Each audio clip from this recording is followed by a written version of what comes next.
الحمد لله نحمده ونستعينه ونستغفره ونعوذ بالله من شرور أنفسنا ومن سيئات أعمالنا من يهده الله فلا مضل له ومن يضلل فلا هادي له وأشهد أن لا إله إلا الله وأشهد أن محمدا عبده ورسوله أرسله بالحق بشيرا ونذيرا أما بعد فإن خير الحديث كتاب الله وخير الهدي هدي محمد صلى الله عليه وسلم فإن خير الأمور عوازمها وشر الأمور محدثاتها وكل محدثة بدعة وكل بدعة ضلالة وكل ضلالة في النار فأعوذ بالله من الشيطان الرجيم بسم الله الرحمن الرحيم إن الله يأمر بالعدل والإحسان وإيتاء ذي القربى وينهى عن الفحشاء والمنكر والبغي يعظكم لعلكم تذكرون۔ محترم حضرات، بزرگوں، دوستوں، عزیزوں، ماں اور بہنوں، چھوٹے بچوں، تمام تعریفیں اللہ تبارک و تعالیٰ کے لیے ہیں جو ہم تمام کا خالق ہے، مالک ہے۔ اللہ تبارک و تعالیٰ کا نام بڑا بابرکت ہے۔ تبارک اسم ربک، جسے اللہ تعالیٰ نے کہا کہ تیرے رب کا نام بڑا بابرکت والا ہے اور بہت ہی جلال اور اکرام اور بہت ہی باعظمت اللہ تبارک و تعالیٰ کی شان ہے، اور اسی کے نام سے سارے کاموں کا آغاز ہوتا ہے۔ میں نے سورۃ النحل کی ایک آیت آپ کے سامنے تلاوت کی۔ آج کے اس جمعے کے خطبے میں کچھ باتیں اس آیت کی روشنی میں ہم سنیں گے، جسے اللہ تبارک و تعالیٰ نے اس آیت میں 3 باتوں کا حکم دیتا ہے، 3 کاموں سے روکتا ہے۔ ان اللہ یأمر بالعدل، اللہ تبارک و تعالیٰ تمہیں انصاف کا حکم دیتا ہے۔ اللہ تبارک و تعالیٰ تمہیں احسان، نیکی کرنے کا حکم دیتا ہے۔ وإیتاء ذی القربى، اور اسی کے ساتھ ساتھ اللہ تبارک و تعالیٰ تمہیں رشتہ داروں کو دینے، دلانے، خیر خواہی کرنے کا بھی حکم دیتا ہے۔ وینہی عن الفحشاء، اللہ تبارک و تعالیٰ برائی سے روکتا ہے۔ والفحشاء، بے حیائی سے روکتا ہے۔ والمنکر، برائی سے روکتا ہے۔ والبغی، اللہ تبارک و تعالیٰ ظلم سے بھی روکتا ہے۔ تو 3 باتوں کا حکم دیا، 3 باتوں سے اللہ سبحانہ و تعالیٰ نے ہمیں روکا ہے۔ تو اور یہ سب سے بڑی چیز ظلم ہے، جس کے بارے میں کہا گیا کہ ظلم وضع الشیء فی غیر محلہ، ظلم کسے کہتے ہیں کہ چیز کو اس کی غلط جگہ پر رکھنے کا نام ظلم ہے۔ یعنی کوئی بھی چیز کسی غلط جگہ پر رکھی جاتی ہے، ایک چیز کا ایک مقام ہے، اس چیز کو وہاں سے ہٹا کر کسی دوسری جگہ اگر رکھی جاتی ہے، یہ ایک مقام ایک آدمی کا ہے، وہ مقام کسی دوسرے کو دیا جاتا ہے۔ ایک چیز کسی کو دینے کی، قابل آدمی کو دینے کی غیر لائق آدمی کو دی جاتی ہے، تو یہ ظلم ہے، یہ ظلم ہے۔ ان الشرک لظلم عظیم، ہم بتائیں گے کہ ظلم کے بہت سارے اقسام ہیں، اس میں سب سے بڑا ظلم جس کو اللہ تعالیٰ نے کہا کہ شرک سب سے بڑا ظلم ہے، اس لیے کہ جو تعظیم اور جو عبادت، جو سجدے اللہ تبارک و تعالیٰ کو دینے کے ہوتے ہیں، وہ آدمی کسی درخت پر، کسی قبر پر، کسی چبوترے پر دیتا ہے، اور یہی ظلم ہے۔ دوستو، عزیزو، ماں اور بہنوں، اللہ تبارک و تعالیٰ نے قرآن مجید میں جگہ جگہ ظلم کا ذکر کیا، تو کہا وَتِلْكَ الْقُرَىٰ أَهْلَكْنَاهُمْ لَمَّا ظَلَمُوا وَجَعَلْنَا لِمَهْلِكِهِمْ مَوْعِدًا، یہ بستیاں ہیں جب انہوں نے ظلم کیا تو ہم نے ان کی ہلاکت اور بربادی کی میعاد طے کر دی۔ وَتِلْكَ الْقُرَىٰ أَهْلَكْنَاهُمْ لَمَّا ظَلَمُوا، اور جو بھی بستیاں ظلم کرتی ہیں وہ تباہ و تاراج ہو جاتی ہیں۔ ظالموں کے لیے زمین پر کوئی بقا نہیں ہے۔ دیکھنے میں لگتا ہے کہ ظالم پنپ رہا ہے، ابھی ہماری آنکھیں منتظر ہیں، ہم انتظار میں ہیں۔ ایسے بہت سارے ظالم ہیں جو خوب گھوم رہے ہیں، مزے کر رہے ہیں، اور ہم انتظار میں ہیں کہ اللہ تبارک و تعالیٰ ان کو ان کے انجام تک پہنچا دے۔ جنہوں نے مسلمانوں کے خونوں کو بہایا، مسلمانوں کی جانوں کی کوئی قیمت ان کے نظروں میں نہیں، جنہوں نے مسلمانوں کے بچوں کو جلایا، مسلمانوں کے گھروں کو جلایا، وہ آرام سے زمین پر، اللہ کی زمین پر گھوم رہے ہیں۔ لیکن یاد رکھیے اللہ تبارک و تعالیٰ کہتے ہیں وَتِلْكَ الْقُرَىٰ أَهْلَكْنَاهُمْ لَمَّا ظَلَمُوا وَمَا ظَلَمْنَاهُمْ وَلَكِنْ كَانُوا هُمُ الظَّالِمِينَ۔ اللہ تبارک و تعالیٰ سورۃ الزخرف میں کہتے ہیں کہ ہم نے کوئی ظلم نہیں کیا لیکن وہ خود ظالم تھے۔ آج کے خطبے میں ہماری ساری بات اسی کے ارد گرد ہے کہ ظالم کون ہے، ظلم کیا ہے، ظلم کے اقسام کیا ہیں، ظلم کے نقصانات کیا ہیں اور ظلم کا انجام کیا ہے۔ یہی چار باتیں ہم آج کے اس خطبے میں انشاءاللہ سنیں گے۔ اللہ تبارک و تعالیٰ نے کہا واللہ لا يحب الظالمین، اللہ تعالیٰ ظالموں سے محبت نہیں کرتے۔ اللہ تبارک و تعالیٰ ظالموں کو چاہتے نہیں ہیں، لیکن چاہتے نہیں ہیں تو ظالم پنپتے کیوں ہیں؟ ظالم کی اللہ کی زمین پر بقا کیوں ہوتی ہے؟ کیوں ظالم پنپتا ہے؟ لیکن اس کے لیے اللہ کے نبی صلی اللہ علیہ وسلم کے ایک حدیث کو سننا ہوگا۔ ابو موسیٰ اشعری رضی اللہ تعالیٰ عنہ صحابی رسول کہتے ہیں اللہ کے نبی صلی اللہ علیہ وسلم نے فرمایا ان اللہ لا یملی للظالم، اللہ تبارک و تعالیٰ ظالم کو مہلت دیتا ہے، اللہ تبارک و تعالیٰ ظالم کو اور وقت دیتا ہے، اللہ تبارک و تعالیٰ ظالم کو صحت دیتا ہے، اللہ تبارک و تعالیٰ ظالم کو قوت دیتا ہے، اللہ تبارک و تعالیٰ ظالم کو وسائل دیتا ہے کہ وہ اور ظلم کرے۔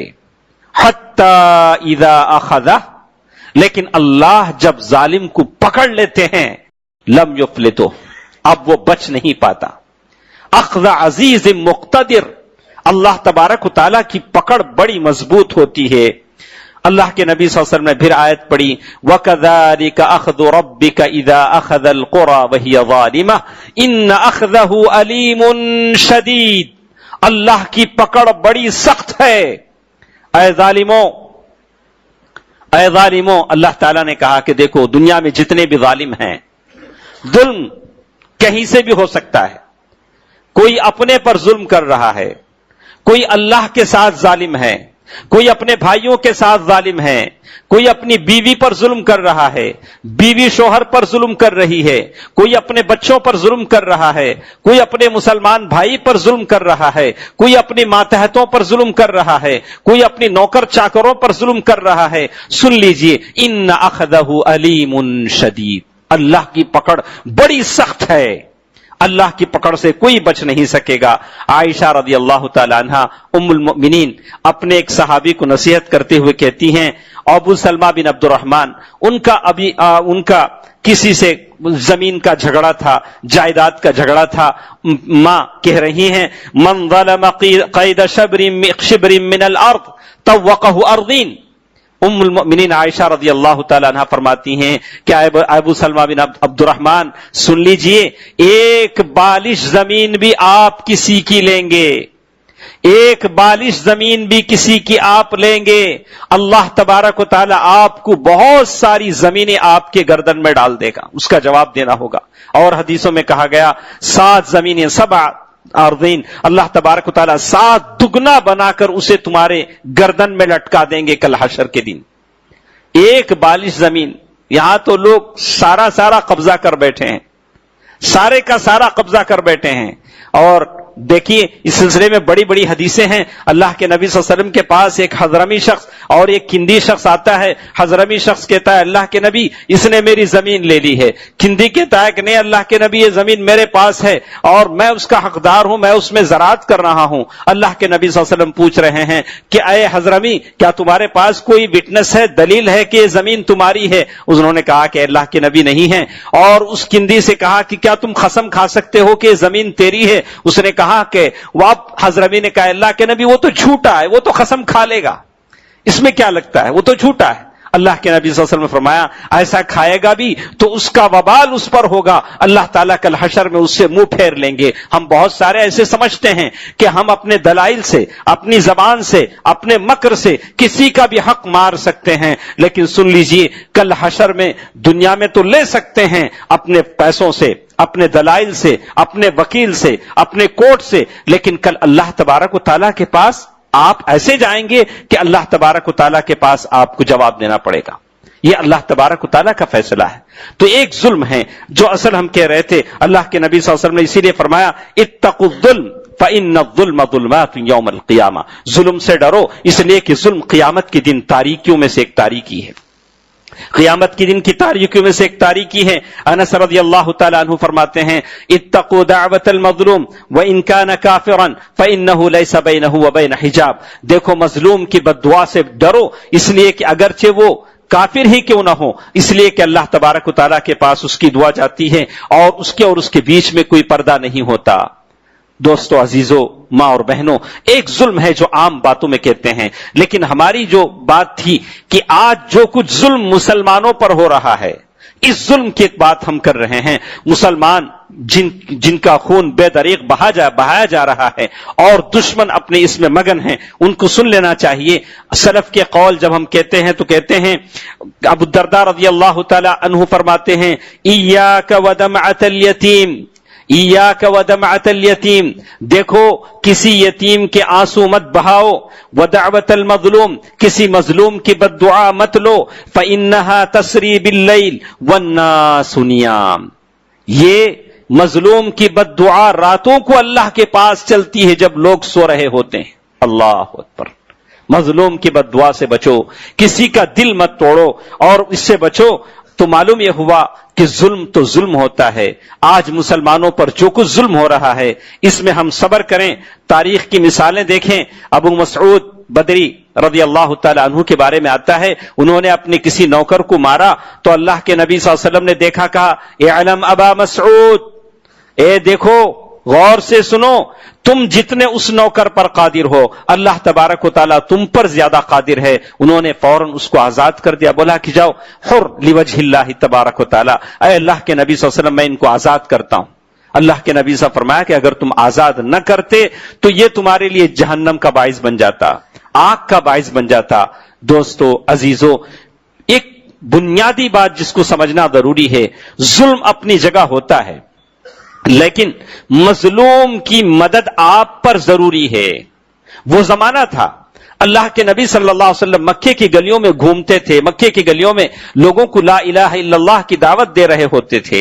1.5-2 لاکھ کی آبادی میں، کبھی بازار عکاظ میں، کبھی سوق ظلم جنہ میں اللہ کے نبی صلی اللہ علیہ وسلم یہ کہتے قولوا لا الہ الا اللہ تفلحون تملک العرب والعجم، اور لوگوں کو اسلام کی دعوت دے رہے ہوتے اور ایک طرف مسلمان ستائے جا رہے ہوتے. اللہ کے نبی صلی اللہ علیہ وسلم کہتے یا آل یاسر صبرا یا آل یاسر فإن موعدکم الجنہ، اے یاسر کے خاندان والو صبر کرو، تمہارا بدلہ جنت ہے. اللہ کے نبی صلی اللہ علیہ وسلم صبر کی تلقین کرتے. لیکن آج جو لوگ مظلوم ہیں، جو زندے جلائے جا رہے ہیں، وہ دہائی دے رہے ہیں اے امت محمد کہاں ہیں؟ کتنے لوگ ہیں جو ان کی داد رسائی کریں؟ کتنے ہیں ان مظلوموں کی مدد کریں؟ زندہ جلنے والے لوگ، پیاس سے تڑپنے والے چھوٹے چھوٹے بچے، بلکتے بچے جن کی عصمت کی دھجیاں اڑائی جا رہی ہیں، وہ آپ ہی کی تو بہنیں ہیں. انہوں نے آپ ہی کی طرح نمازیں پڑھی ہیں، انہوں نے آپ ہی کی طرح کلمہ پڑھا ہے، انہوں نے آپ ہی کی طرح رمضان کے روزے رکھے ہیں، جن کی عزتیں تار تار ہو رہی ہیں. اور وہ کہہ رہے اے امت محمد، اے امت محمدیہ کے لوگوں تم کہاں ہو؟ کیوں تمہاری دعائیں اثر نہیں لاتی؟ ہماری عزتیں کیوں لوٹی جا رہی ہیں؟ اور ہمارے بچے بھوکے پیاسے بلکتے کیوں جان دے رہے ہیں؟ اور ہماری کیوں یہ درگت بنی ہے؟ دوستو عزیزو، نصر المظلوم، مظلوم کی مدد کرنا ہم سب پر ضروری ہے جس طریقے سے ممکن ہو. اللہ کے نبی صلی اللہ علیہ وسلم نے مدد کیا. ارے یہ انسان تو انسان، اللہ کے رسول صلی اللہ علیہ وسلم کی وہ مشہور جس میں کہتے ہیں کہ اللہ کے نبی صلی اللہ علیہ وسلم کے ساتھ صحابی کہتے ہیں ہم ایک ساتھ جا رہے تھے تو ایک چڑیا تھی، چھوٹی سی چڑیا جس کے 2 بچے تھے، تو ہم نے ان 2 بچوں کو اٹھا لیا. چڑیا واپس آئی، گھومنے لگی، ادھر ادھر دیکھا. اللہ کے نبی صلی اللہ علیہ وسلم نے دیکھا تو من فجع هذه بولدها، ارے اس کے بچوں کو کس نے لیا؟ وہاں لا کے رکھ دو. اللہ کے نبی صلی اللہ علیہ وسلم نے نہیں چاہا. ارے انسان تو انسان، جس کے جلانے جانے پر لوگ کھڑے ہو کر مسکرا رہے ہیں اس لیے کہ وہ کافر ہیں، فاجر ہیں. لیکن ہم اگر دنیا کے کسی کونے میں بھی، چاہے وہ افریقہ کی سرزمین میں ہو، صومال کی سرزمین میں ہو، اگر ایک مسلمان کے پاؤں میں کانٹا چبھتا ہے تو وہ کانٹا اس کے پاؤں میں نہیں ہمارے دل میں چبھتا ہے، اس لیے کہ ہم مسلمان ہیں. ہم مسلمان ہیں. یہ حقیقت ہے جس کو یہ لوگ جو مٹی کی پوجا کرتے ہیں یا دہریہ ہیں، ملحد ہیں، کمیونسٹ ہیں، یہ لوگ کیا سمجھیں؟ یہ لوگ کیا سمجھیں کہ ایک مسلمان کو ایک مسلمان سے کیا ہمدردی ہوتی ہے، کیا تعلق ہوتا ہے، اسلامی اخوت کی بنیادیں کیا ہوتی ہیں. یہ لوگ کیا سمجھیں جن کو طہارت کے آداب نہیں آتے، جن کو مصاحبت کے بعد غسل کرنا ان کو پتا نہیں، غسل کے طریقے ان کو نہیں آتے، اور یہ کافر ملحد کیا سمجھیں. اسی لیے کہا اللہم لعن الکفرۃ الذین یصدون عن سبیلک. آپ دعا کریں اے اللہ ان پر تیری لعنت نازل ہو، اے اللہ ایسی قوموں پر تیری لعنت نازل ہو جو مسلم قوم پر ظلم کرتے ہیں. دوستو عزیزو، اللہ کے نبی صلی اللہ علیہ وسلم کے پاس ایک اونٹ آتا ہے، شکایت کرتا ہے، شاکی ہے. اللہ کے نبی صلی اللہ علیہ وسلم نے کہا کہ اس اونٹ کا مالک کون ہے؟ بے زبان جانور ہے. اللہ کے نبی صلی اللہ علیہ وسلم کے پاس شکایت لے کر پہنچا ہے. اب قوم شکایت کرے تو کس سے کرے؟ وہی قاتل، وہی منصف، وہی شاہد میرے اقربا کریں میرے قتل کا دعویٰ کس پر؟ ارے قتل کرنے والے بھی وہی منصف، جج لائر بھی وہی شاہد، کورٹ میں شاہد یعنی وٹنس بھی وہی. میرے اقربا کریں میرے قتل کا دعویٰ کس پر؟ اب ہم قتل کا دعویٰ کس پر لے جائیں؟ یہاں سے وہاں تک سارے وہی بیٹھے ہوئے ہیں، قتل کرنے والے بھی وہی ہیں اور سارے کے سارے وہی لوگ ہیں. اب میرے قتل کا دعویٰ کس پر ہوگا؟ دوستو عزیزو، لیکن ہم ایک مسلمان ہونے کے ناطے ہمارا یہ فرض بنتا ہے کہ ہم اللہ کے نبی صلی اللہ علیہ وسلم کی سنت کو زندہ کرتے ہوئے نصرت المظلوم، اس بات کو یاد رکھیں.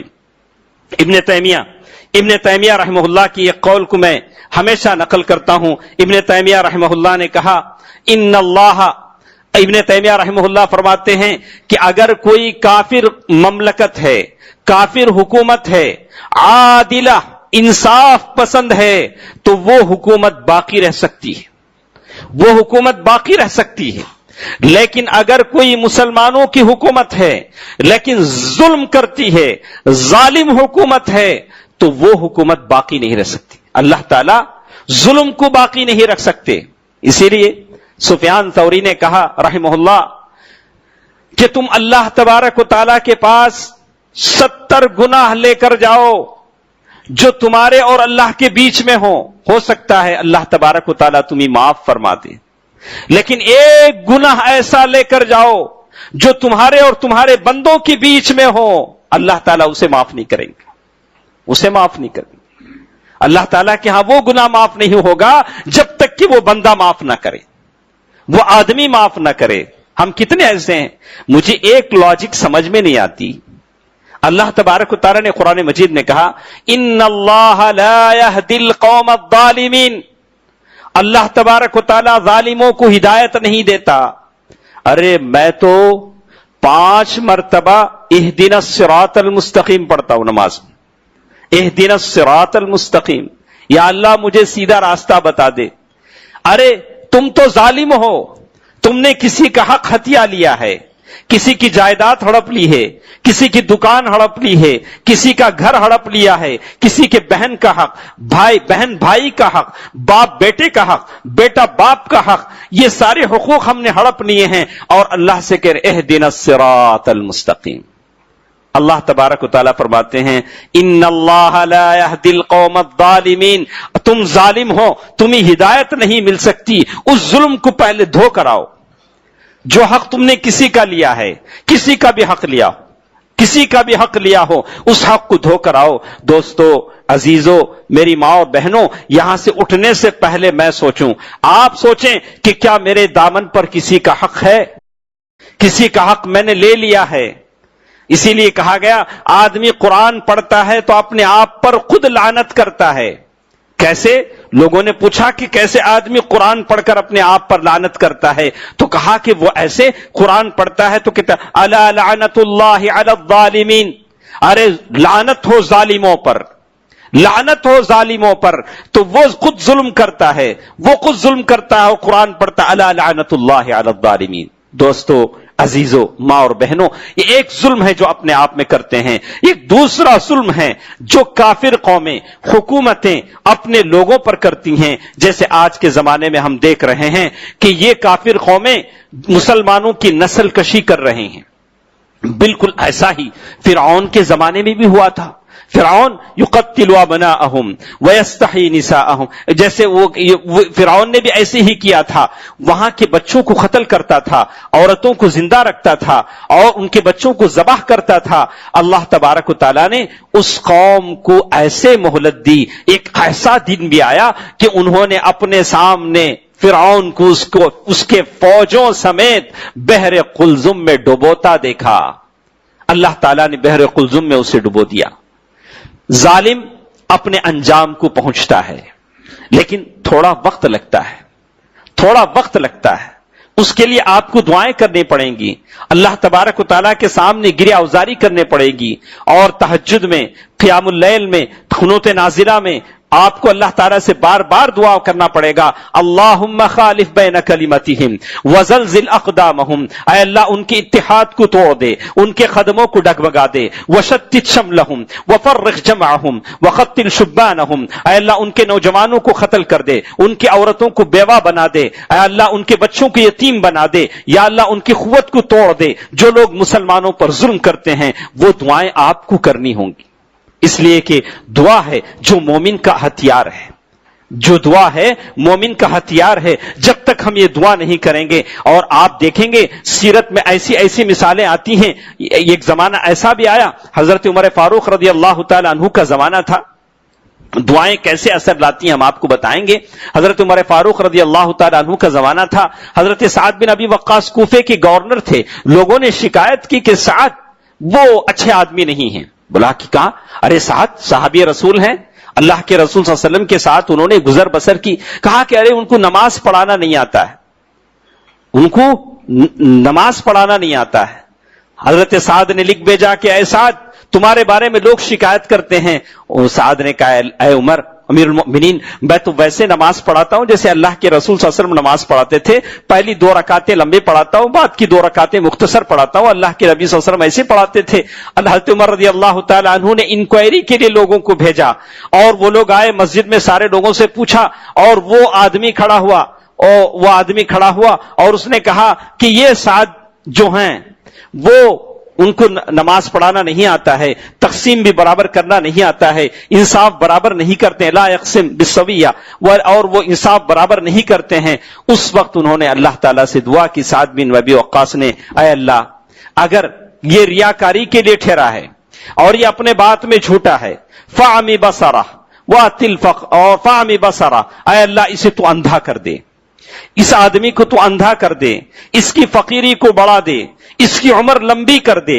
لوگوں نے دیکھا کہ اللہ تعالیٰ نے ان کی دعا کو اس کے حق میں ایسے قبول کیا، اس کی آنکھیں اندھی ہو گئیں اور بھویں اوپر سے نیچے لٹک گئیں، اور وہ کوفے کی گلیوں میں گھومتا تھا، اس عمر میں لوگوں کو چھیڑخانی کرتا تھا، عورتوں سے چھیڑخانی کرتا تھا، اتنی عمر میں اللہ تعالیٰ نے اس بد دعا کو اس کے حق میں قبول فرمایا۔ دوستو عزیزو، ضرورت اس بات کی ہے کہ جو کچھ ظلم آدمی کرتا ہے اس کی سزا بہت جلد پاتا ہے۔ آپ دیکھیں گے کہ اللہ تبارک و تعالیٰ کا اصول ہے، بہت سارے گناہ ہیں جس کی سزا اللہ تبارک و تعالیٰ آخرت میں دیتے ہیں، لیکن بہت سارے گناہ جس کی سزا اللہ تبارک و تعالیٰ دنیا میں بھی لوگوں کو دیتے ہیں، دنیا میں بھی لوگوں کو دیتے ہیں۔ اور ان گناہوں میں سے جو دنیا میں ان کی سزا ملتی ہے، اس میں سے یہ بھی ہے کہ کسی پر آدمی ظلم کرتا ہے تو اس کی سزا دنیا میں اللہ تعالیٰ دیتے ہیں، جیسے فرعون کو دی گئی، جیسے اللہ تعالیٰ نے کہا آخرت میں تو اس کا عذاب ہے، اور لیکن دنیا میں بھی اسے عذاب دیا جاتا ہے جسے فرعون کو دیا گیا۔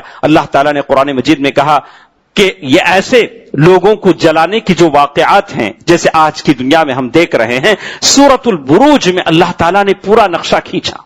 سورۃ البروج میں ایک واقعہ بیان کیا گیا، پڑھیے، اپنے دل کو ہمت دلائیے، ڈھارس بندائیے، اپنے مومن بھائیوں کے لیے دعائیں کیجیے۔ یہ ساری چیزیں اللہ تعالیٰ نے آپ کے لیے۔ ایک بات میں اپنے دوستوں سے کہتا ہوں، یقین رکھیں، قرآن کہتا ہے، غور سے سنیں، اس بات کو اپنے ذہن میں بٹھا لیں، ہونے والی آنے والی مصیبتوں پر شکستہ دل نہ ہو، آپ کے پائے ثبات میں لغزش نہ آئیں، آپ کے پیر نہ کانپیں، آپ کا دل شیر دل ہو، اور اس بات پر مصمم یقین رکھیں کہ اللہ تبارک و تعالیٰ آپ کے ساتھ ہے۔ کیوں؟ اللہ تبارک و تعالیٰ نے قرآن مجید میں کہا، اِنَّا نَحْنُ نَزَّلْنَا الذِّكْرَ وَإِنَّا لَهُ لَحَافِظُونَ، قرآن کو ہم نے اتارا ہے اور قرآن کی حفاظت کرنے والے ہم ہیں، یہ اللہ کا وعدہ ہے۔ تو مطلب یہ ہوا کہ قرآن قیامت تک، یعنی جب تک اللہ تبارک و تعالیٰ باقی رکھنا چاہیں گے باقی رہے گا، اس میں کوئی شک ہے۔ جب قرآن باقی رہے گا، صحیح دین باقی رہے گا، تو صحیح دین پر عمل کرنے والے بھی باقی رہیں گے، آپ بھی باقی رہیں گے۔ اللہ تبارک و تعالیٰ آپ سے دنیا کو خالی نہیں کرے گا۔ لا تزال طائفة من امتی ظاہرین علی الحق، ایک زمانہ ایسا آئے گا کہ وہ دین پر عمل کرنے والے، سچے دین پر عمل کرنے والے، ظاہرین علی الحق، اور وہ حق پر عمل کرنے والے باقی رہیں گے۔ قرآن بھی باقی رہے گا اور قرآن پر عمل کرنے والے بھی باقی رہیں گے، صحیح دین پر عمل کرنے والے بھی باقی رہیں گے، اور یہ ساری چیزیں خس و خاشاک کی طرح اڑ جائیں گی۔ ہم کو کسی سے گھبرانے کی ضرورت نہیں ہے، لیکن دین پر جمے رہنے کی ضرورت ہے۔ وَسَارِعُوا إِلَى مَغْفِرَةٍ مِّن رَّبِّكُمْ وَجَنَّةٍ عَرْضُهَا السَّمَاوَاتُ وَالْأَرْضُ۔ دوستو عزیزو، میں بتا رہا تھا کہ آدمی جو ظلم کرتا ہے، حضرت عائشہ رضی اللہ تعالیٰ عنہ فرماتی ہیں الدیوان ثلاثہ، اللہ تبارک و تعالیٰ کے پاس 3 رجسٹر ہیں۔ اللہ تبارک و تعالیٰ کے پاس 3 رجسٹر ہیں، جیسے کہا دیوان لا یعبأ اللہ بہ، ایک رجسٹر ایسا ہے جس کے اللہ تبارک و تعالیٰ کو پرواہ نہیں ہے کہ وہ اللہ تبارک و تعالیٰ کے ساتھ آدمی کوئی کرتا ہے تو اللہ تبارک و تعالیٰ اسے معاف کر سکتا ہے۔ وَدِیوَانٌ لَا يَتْرُكُ اللَّهُ مِنْهُ شَيْءٍ، لیکن ایک دیوان ایسا ہے، رجسٹر ایسا ہے جس میں سے کوئی چیز اللہ تعالیٰ نہیں چھوڑیں گے، اور وہ لوگوں کا دیوان ہے۔ کسی پر آپ ظلم کرتے ہیں تو اس میں سے کوئی چیز آپ سے نہیں چھوڑا جائے گا۔ وَدِیوَانٌ لَا يَغْفِرُ اللَّهُ شَيْءٍ، اور ایک رجسٹر ایسا ہے جس میں سے کوئی چیز معاف نہیں ہوگی، اور وہ رجسٹر ہے اللہ کے ساتھ شرک کرنا۔ آدمی اللہ کے ساتھ شرک کرتا ہے تو اللہ تبارک و تعالیٰ اسے معاف نہیں کریں گے۔ ایک ظلم ہے جو آدمی اپنے رب کے ساتھ ظلم کرتا ہے، وَالْكَافِرُونَ هُمُ الظَّالِمُونَ، آپ نمازیں چھوڑتے ہیں یا دوسری چیزیں کرتے ہیں، اللہ تعالیٰ کی حدود اور اس کے محارم کا ارتکاب کرتے ہیں، تو یہ اللہ کے ساتھ ظلم ہے۔ وَظُلْمُ الْإِنسَانِ نَفْسَهُ، یعنی آدمی شرک کرتا ہے تو یہ اللہ کے ساتھ ظلم ہے، اور آدمی گناہ کرتا ہے، یعنی واجبات میں سستی کرتا ہے، جرائم برائیاں کرتا ہے، تو یہ آدمی اپنے آپ پر ظلم کرتا ہے۔ وَظُلْمُ الْإِنسَانِ لِغَيْرِهِ، اور ایک آدمی کسی کا مال کھاتا ہے اور کسی کو گالی دیتا ہے تو یہ آدمی کا اپنے بھائی کے ساتھ ظلم ہے۔ ظلم کی ان صورتوں سے بچیے۔ اور ایک بات جو ہمارے ساتھ رہ گئی ہے وہ یہ ہے کہ جس کا جاننا ضروری ہے کہ ظلم کے کیا کیا نقصانات ہیں، اس کا کیا انجام ہے، اور جو کچھ مسلمانوں پر ظلم ہو رہا ہے اس ظلم کے بارے میں ایک بنیادی بات یقین رکھیں، اللہ تبارک و تعالی ظالم سے بے خبر نہیں ہے۔ وَلَا تَحْسَبَنَّ اللَّهَ غَافِلًا عَمَّا يَعْمَلُ الظَّالِمُونَ إِنَّمَا يُؤَخِّرُهُمْ لِيَوْمٍ تَشْخَصُ فِيهِ الْأَبْصَارُ وَلَا تَحْسَبَنَّ اللَّهَ، اللہ تعالیٰ کے بارے میں ایسا گمان مت کیجئے کہ اللہ تبارک و تعالیٰ ظالم جو کچھ کر رہے ہیں اللہ تعالیٰ اس سے غافل ہے۔ ساری دنیا جاگ رہی ہے لیکن سوچی ابھی سوچ رہی ہے، وہ منہ سے کچھ نہیں بولتی کہ میرے ملک میں ظلم ہو رہا ہے، وہ کچھ نہیں بولتی، وہ تو اب سوچ ہی رہی ہے، وہ تو مسلمانوں کے حق میں کچھ نہیں بولتی ہے، لیکن بولنا مسلمانوں کو ہوگا۔ آپ اللہ تعالیٰ سے دعا کریں کہ اللہ تعالیٰ ظالموں کا ہاتھ پکڑے، اللہ تعالیٰ ظالموں کو برباد کرے، اور اگر ان کے حق میں ہدایت ہو تو انہیں ہدایت سے نوازے۔ تو اللہ تعالیٰ سے دعا ہے کہ اللہ تبارک و تعالیٰ ظلم سے مسلمانوں کو نجات دے، اللہ تبارک و تعالیٰ ظالموں کا حساب لے، اللہ تبارک و تعالیٰ ہم کو ظلم سے بچائے، ظلم کی تمام صورتوں سے ہم مسلمانوں کو دور رکھے۔ اے الہ العالمین، تو ہم تمام کی حالتوں پر رحم فرما۔ اے الہ العالمین، جو مسلمان مجبور ہیں، مستضعفین ہیں، ستائے جا رہے ہیں، ان کا تو ناصر بن جا، مددگار بن جا۔ اے اللہ، تیری غیبی امداد ان پر نازل فرما۔ اے اللہ، ان معصوم بچوں پر رحم فرما جو بلکتے بلکتے جان دے رہے ہیں۔ یا اللہ، مسلمانوں کے دلوں میں ان کے لیے رحم کا جذبہ عطا فرما۔ اے الہ العالمین، غیبی امداد ان کے عطا فرما۔ اے اللہ، تمام بیماروں کو شفایابی عطا فرما، تمام پریشان لوگوں کی پریشانیوں کو دور فرما۔ جو لوگ بے روزگار ہیں، نوکری کی تلاش میں ہیں، یا اللہ انہیں حلال کمائی کرنے کی نوکری عطا فرما، کاروبار لوگوں کی کاروبار میں برکت عطا فرما، اے اللہ جو لوگ کاروبار کرتے ہیں انہیں حلال ذرائع سے ان کی روزی روٹی میں برکت عطا فرما، اے الہ العالمین ہم تمام کے مرحومین کو جنت نصیب فرما، ان کے خبروں کو نور سے بھر دے، آمین۔ صدق اللہ العلی العظیم ونفعنی وإياکم بالآیات والذکر الحکیم، انہ تعالی جواد ملک کریم بالرؤوف الرحیم۔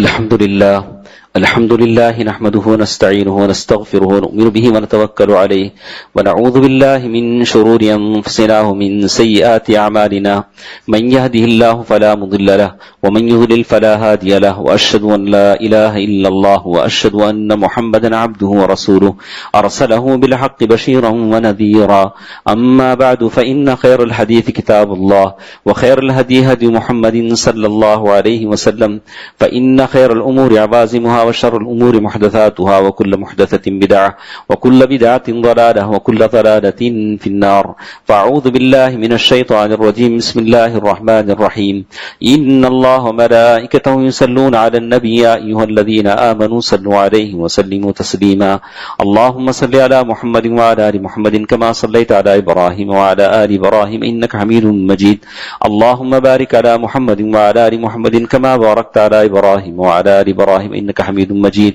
اذكروا الله يذكركم وادعوه يستجب لكم، ولذكر الله تعالى وأولى وعز وجل وأتم وأهم وأكبر۔